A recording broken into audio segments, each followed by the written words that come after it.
අපි මේ රැඳිලා ඉන්නේ ලබුගම ජලාශය අභියස. ඒ වගේම අපි කල්ටුවාව ජලාශයටත් උදේම විසිට් එකක් කරා. ඇත්තටම මේ දැන් මේ මොහොත වෙනකොට කලටුවාව ජලාශයේ අඩි 29ක් දක්වා පහත වැටිලා තියෙනවා ජල මට්ටම.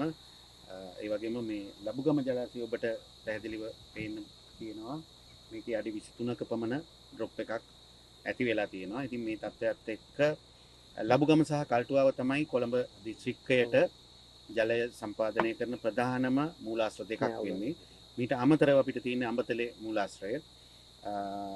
අඹතලේ මූලාශ්‍රයට තවමත් විශේෂ ගැටලුවක් නැති වුණත් ලබුගම සහ කල්ටුවාව කියන ජලාශය දෙකෙන් අපි කොළඹ දිස්ත්‍රික්කය සඳහා ලබා ගන්නා ජල පරිමාව මේ මොහොත වෙනකොට අපි යම් කිසි සීමා ඉතාමත්ම කුඩා මට්ටමින් මීට කිව් 15000ක විතර අඩු කිරීමක් සිද්ධ කරලා තියෙනවා. ඒක සිද්ධ කරනවා අද ඉඳලා.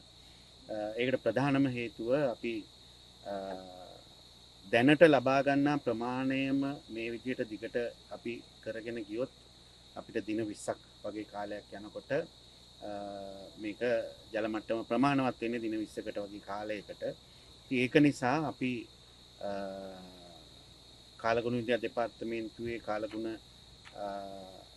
අනාවැකිත් සමග ඊළඟ සති දෙක තුනේ විශාල වර්ෂාපතනයක් අපි බලාපොරොත්තු වෙන්නේ නැහැ.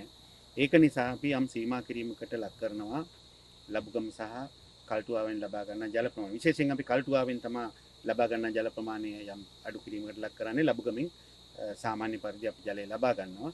මොකද ලබුගම අපිට තවමත් දින 50කට ආසන්න ප්‍රමාණයකට අවශ්‍ය කරන ජල ප්‍රමාණය රැඳිලා තියෙනවා. ඉතින් මේක විශේෂයෙන් දැනුවත් කරන්න ඕනේ. විශේෂයෙන් මේක බලපෑවෙන්නේ කොළඹ දිස්ත්‍රික්කයේ ඇතරම කොළඹ නගරයට මේක බලපෑවෙන්නේ නැහැ, බලපාන්නේ නැහැ.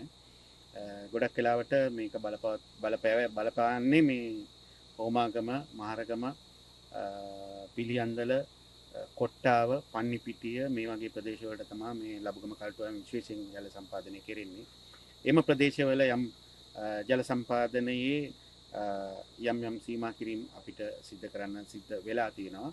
ඉතින් මේ ජල සම්පාදනයේ සීමා කිරීමත් එක්ක ඉතින් මේක අපි බලාපොරොත්තු වෙන්නේ දිගටම පවතී කියලා. අපිට යම් කිසි ප්‍රමාණයක වර්ෂාපතනයක් ඉදිරි සති දෙක තුන ඇතුළත වර්ෂාපතනයක් පතිත වුණොත් එම අපිට මේ දැනට හදලා තියෙන අපේ ප්‍රෝග්‍රෑම් එක වෙනස් කර ගැනීමේ හැකියාව තියෙනවා.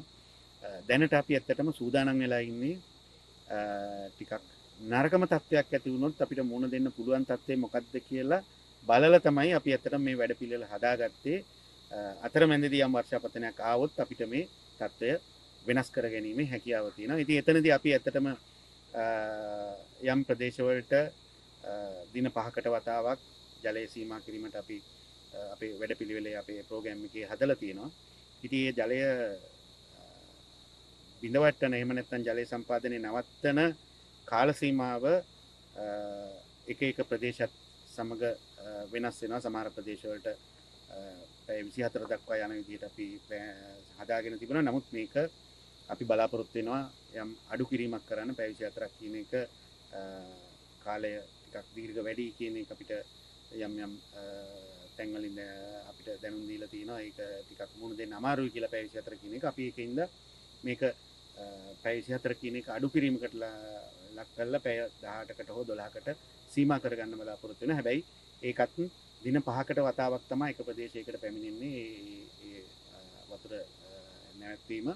ඉතින් මේක අපි අපේ හදාගත්ත ප්ලෑන් එක ඇත්තටම අප්‍රේල් 10 වෙනකන් ක්‍රියාත්මක කරනවා. උත්සව සමය නිසා අප්‍රේල් 11, 12, 13, 14 කිසිම බිඳවැටීමකින් තොරව අපි ජලය සම්පාදනය කරනවා. අද 3 වෙනිදා නම් සතියක් අප්‍රේල් 10 වෙනකන් අපි මේ වැඩපිළිවෙල ක්‍රියාත්මක කරනවා. මෙම කාලය ඇතුළත යම් වර්ෂාපතනයක් පතිත වුණොත් අපිට මේ වැඩපිළිවෙල සම්පූර්ණයෙන් වෙනස් කිරීමකට ලක් කරන්න පුළුවන්.